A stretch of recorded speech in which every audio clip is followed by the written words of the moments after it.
मान लीजिए हमारे पास ग्राउंड पर एक इस तरह का वुडन प्लैंक रखा हुआ है जो कि ग्राउंड के साथ हिंज्ड है एक कॉर्नर से, और उसके ऊपर रख दिया है हमने एक ब्लॉक।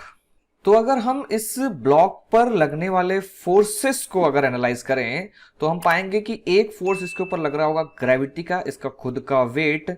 और चूंकि ये यहां पर प्लैंक पे रेस्ट कर रहा है, इसका मतलब प्लैंक इसके ऊपर एक नॉर्मल रिएक्शन लगा रहा होगा ऊपर की तरफ, और ऑफ कोर्स ये नॉर्मल रिएक्शन जो होगा वो ग्रेविटी के बराबर होगा।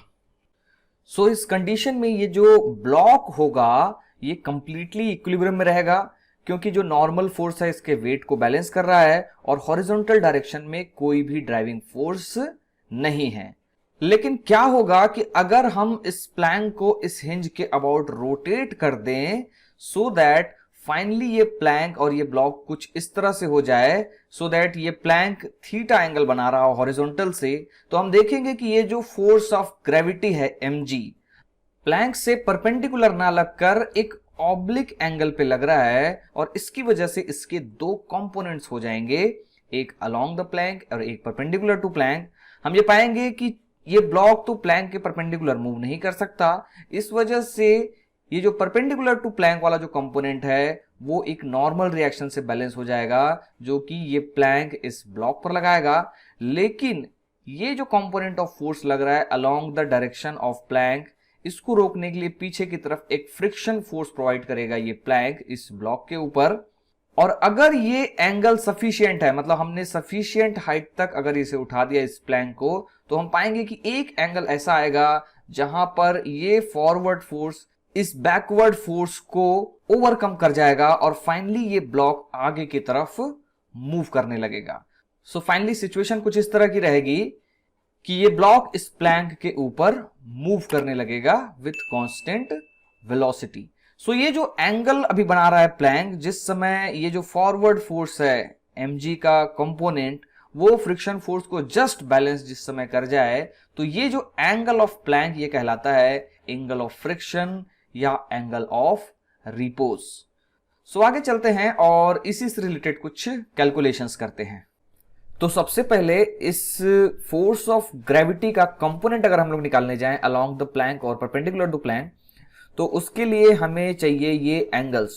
तो एंगल्स फाइंड करने के लिए सबसे पहले ये ट्रायंगल हम लोग कंप्लीट कर लेते हैं, ये वाला, और उसके साथ ये जो परपेंडिकुलर है ये, सो ये हो गया हाइपोटेनस परपेंडिकुलर और ये हो गया इसका बेस। तो इस ट्रायंगल में अगर हम लोग देखें तो हम पाएंगे कि ये वाला जो एंगल है दिस एंगल इज थीटा, ये हमने यहां पे लिख रखा है। ये अगर थीटा है तो ये एंगल हो जाएगा 90 minus theta, so this angle will be 90 minus theta.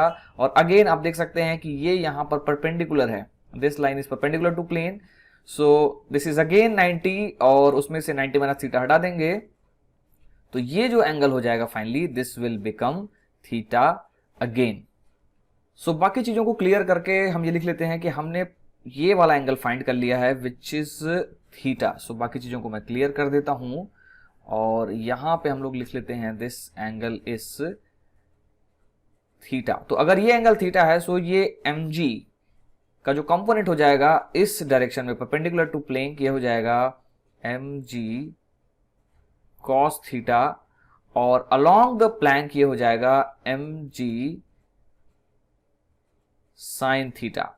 अब ये देखिए कि ये जो नॉर्मल रिएक्शन है ये नॉर्मल रिएक्शन कितना होने वाला है।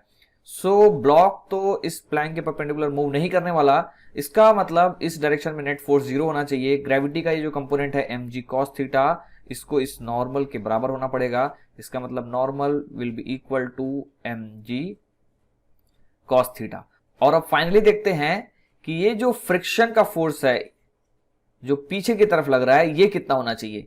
सो अगर ब्लॉक जस्ट मूव करने वाला है, इसका मतलब इसको होना पड़ेगा लिमिटिंग फ्रिक्शन के बराबर, या इसको हम लोग बोलते हैं F max, maximum value of friction के बराबर होना चाहिए।